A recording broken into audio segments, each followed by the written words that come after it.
তো কাজের মধ্যে হঠাৎ করে ফোনটা হাতে নিয়ে দেখি বউ লেখছে যে এই ওয়েদারে সে একটা চা দিতে যেতে চায়। তা আমিও এক্সাইটেড হয়ে বললাম যে চলো যাই। তো কাজ শেষ করার পর সন্ধ্যায় বেরোইছি। বেরোয়ার পর কিছু টাকা তোলার জন্য এটিএম এ দিলাম, টাকা বের হইলো না। তারপর বাসায় গিয়ে চাবিটা নিয়ে বেরোই। তার ব্যাগে ছিল আমার ক্যামেরার বক্সটা। তো ক্যামেরা বক্সে ক্যামেরা বের করে মাউন্ট করে বের হয়ে গেছি।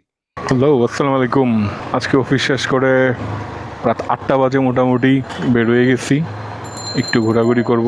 বৃহস্পতিবার রাত, চাকরিজীবীদের জন্য একটা সুন্দর রাত। তারপরে 2 দিন ছুটি থাকার কথা, যদিও ঈদের সময় টানা 10 দিন ছুটি রাখার জন্য এখন শনিবার অফিস করা লাগবে। তো আমাদের আজকের প্ল্যান একটু চা খাওয়া, বাইরে চা নাস্তা খাওয়া। অনেক গাছ, কি সুন্দর রাস্তা, চাকা এমনি এমনি ঘুরতেছে।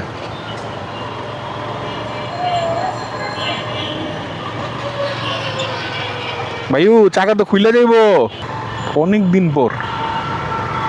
ঢাকা ভার্সিটির ভিতরে এই 5টায় দাঁড়াই।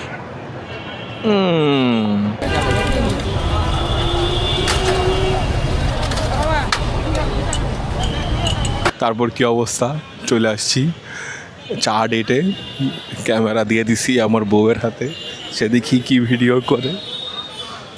ভিডিও করতে করতে ঘুরবো, এই তো এম ইন লাইফ।